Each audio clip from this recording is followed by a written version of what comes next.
This is Mike Hagan. You're listening to Radio Orbit. We're talking about mind control tonight. And I'm going to lay a bit of background for you here, just to set the framework for what you're going to hear in about 15 minutes.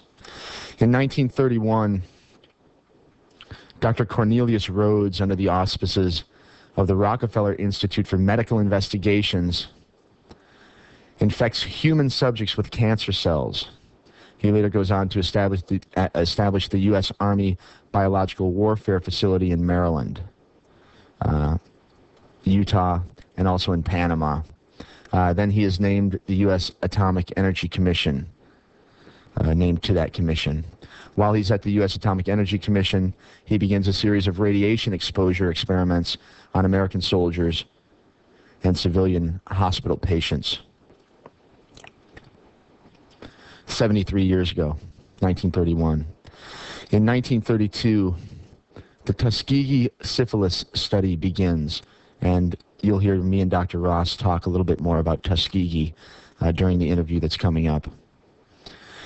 In 1932, Tuskegee began. 200, actually I think it was 400, but it's documented here as 200. 200 black men diagnosed with syphilis are never told about their illness. They are denied treatment and instead are used as human guinea pigs in order to follow the progression and the symptoms of the disease. They all subsequently die from the disease. Their families never told that they could have been treated. 1935, the pellagra incident. After millions of individuals die from pellagra over a span of 2 decades, the U.S. Public Health Services finally acts to stem the disease. The director of the agency admits that the agency had known for at least 20 years that pellagra was caused by a niacin deficiency, but failed to act since most of the deaths occurred within poverty-stricken populations. 1940, 400 prisoners in Chicago are infected with malaria in order to study the effects of new and experimental drugs to combat the disease. Nazi doctors later on trial at Nuremberg cite this American study to defend their own actions during the Holocaust. 1942, Chemical Warfare Services begins mustard gas experiments on approximately 4,000 servicemen. The experiments continue until 1945 and made use of Seventh-day Adventists who chose to become human guinea pigs rather than serve on active duty. 1943, in response to Japan's full-scale germ warfare program, the U.S. begins research on biological weapons at Fort Detrick, Maryland. You'll hear us talk about Fort Detrick again tonight. 1944, the U.S. Navy uses human subjects to test gas masks and clothing. Individuals were locked in a gas chamber and exposed to mustard gas and lewisite. 1945, Project Paperclip is initiated. And Project Paperclip, my friends, was a watershed event in this country's history. And mark my words right now, someday that will be common knowledge. Okay? 1945, Paperclip is initiated. The U.S. State Department, Army Intelligence, and the CIA recruit Nazi scientists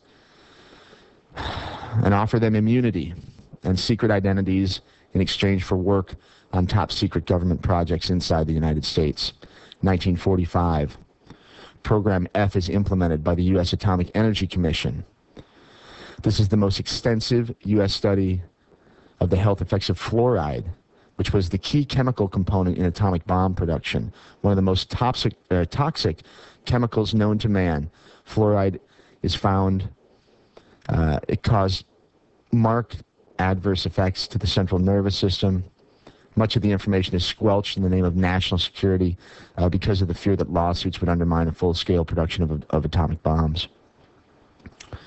1946, patients in the Virginia hospital are used as guinea pigs for medical experiments. In order to allay suspicions, the order is given to change the word experiments to investigations or observations whenever reporting a medical study performed in one of the nation's veterans' hospitals.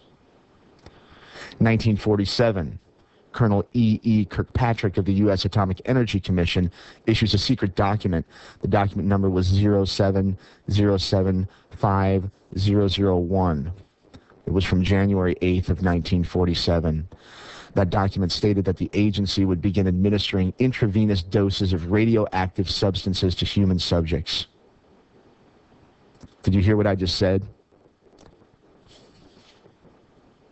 Document 070750001 from the United States Atomic Energy Commission, dated January 8, 1947, states that the agency will begin administering intravenous doses of radioactive substances to human subjects.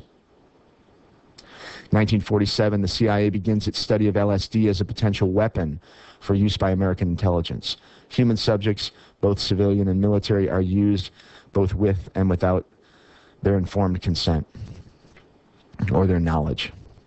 1950, the Department of Defense begins plans to detonate nuclear weapons in desert areas and monitor the downwind residents for medical problems and mortality rates.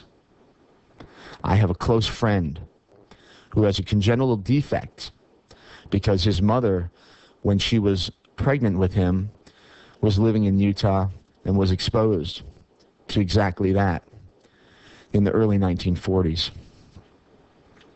And he's a frequent guest on this program. But it also turned him into a genius. So there are two sides to all these coins. Never forget that, all right? 1950, the Department of Defense begins plans to detonate nuclear weapons in the desert, monitor downwind residents for medical problems and mortality rates. Yep. Also in 1950, in an experiment to determine how susceptible an American city would be to biological attack, the U.S. Navy sprays a cloud of bacteria from ships over San Francisco. Monitoring devices are situated throughout the city in order to test the extent of the infection. Many residents become ill with pneumonia-like symptoms. 1951, Department of Defense begins open-air testing. Open-air tests using disease-producing bacteria and viruses. Tests last through 1969, and there is a concern that people in the surrounding areas have been exposed. 1953, U.S. military releases clouds of zinc-cadmium sulfide gas over Winnipeg, St. Louis, Minneapolis, Fort Wayne, Indiana, the Monocacy River Valley in Maryland, the Leesburg area of Virginia. Their intent is to determine how efficiently they could disperse chemical agents.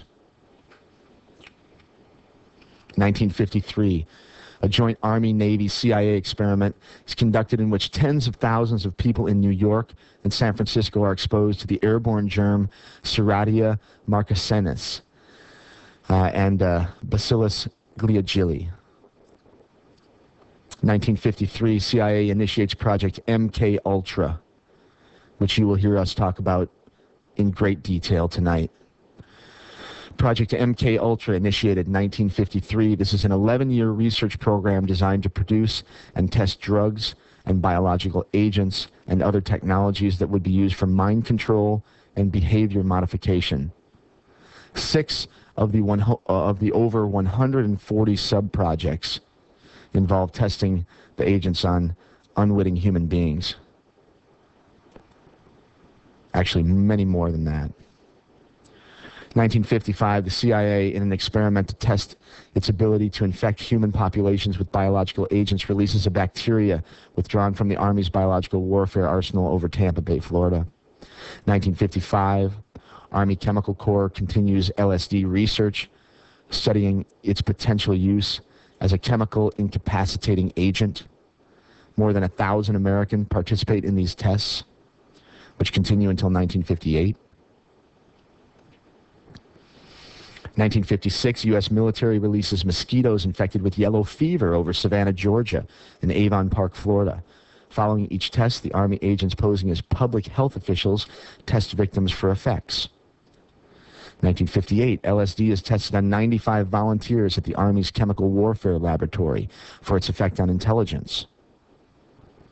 It actually had a tremendous effect on intelligence, and that's why it's illegal now.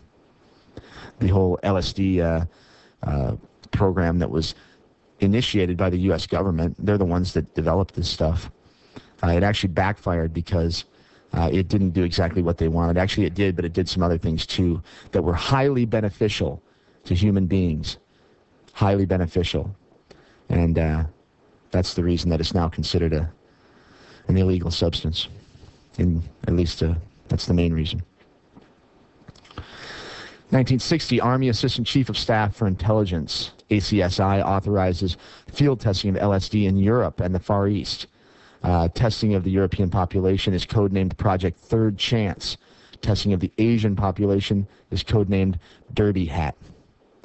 1965, CIA and Department of Defense begin Project MK Search, a project to develop the capability to manipulate human behavior through the use of mind-altering drugs. 1965, prisoners at the Holmesburg State Prison in Philadelphia are subjected to dioxin, highly toxic chemical, and a component of Agent Orange, of course, which was used in Vietnam. The men are later studied for development of cancer, which indicates that Agent Orange had been a suspected carcinogen all along. 1966, CIA initiates Project MK Often, a program to test toxicological effects of certain drugs on humans and animals. 66, U.S. Army dispenses Bacillus subtilis variant Niger through New York City subway system. More than 1 million civilians are exposed when Army scientists drop light bulbs filled with the bacteria onto the ventilation grates. 1967, CIA and Department of Defense implement Project MK Naomi. MK Naomi was a successor to MK Ultra, which I mentioned earlier. Naomi was designed to maintain a stockpile and to test biological and chemical weapons. 1968, CIA experiments with the possibility of poisoning drinking water by injecting chemicals into the water supply of the FDA in Washington, D.C. 1969, Dr. Robert McMahon of the Department of Defense requests from Congress $10 million to develop within 5 to 10 years a synthetic biological agent to which no immunity exists. I wonder if they went on with that. What do you think? Think they continued that stuff? I don't know. 1970. Funding for the synthetic biological agent is obtained under H.R. 15090. The project, under the supervision of the CIA, is carried out by the Special Operations Division at Fort Detrick. Detrick is, of course, the Army's top secret biological weapons facility. Speculation is raised that molecular biology techniques are used to produce AIDS-like retroviruses. 1970, the U.S. intensifies its development of ethnic weapons. This is from the Military Review of November 1970. Designed to selectively target and eliminate specific ethnic groups which are susceptible due to genetic differences and variations in DNA. Of course, that same story came out in the news about a year ago, a year and a half ago maybe, as if it were new. Of course, this has been going on for 35 years, this research. 1975, the virus section of Fort Detrick Center for Biological Warfare Research is renamed Frederick Cancer Research Facility and placed under the supervision of the National Cancer Institute. It is here that the Special Virus Cancer Program is initiated by the U.S. Navy, purportedly to develop cancer-causing viruses. It is also here that retrovirologists isolate a virus to which no immunity exists. It is later named HTLV, Human T-cell leukemia virus. 77, Senate hearings on health and scientific research confirm that 239 populated areas had been contaminated with biological agents between 1949 and 1969. Some of the areas include San Fran, Washington, D.C., Key West, Panama City, St. Louis, 120 miles to the east of me right now, Minneapolis, St. Paul. The list goes on. 1978, experimental hepatitis B vaccine trials conducted by CDC begin in New York, Los Angeles, San Francisco. Ads for research subjects specifically asked for promiscuous homosexual men. I'm going to stop there because it's the top of the hour. You should get my drift. There's lots more to talk about. Stay tuned as we talk to Dr. Colin Ross from the Ross Institute for Psychological Trauma, coming up on Radio Orbit. Radio Orbit, KOPN 89.5.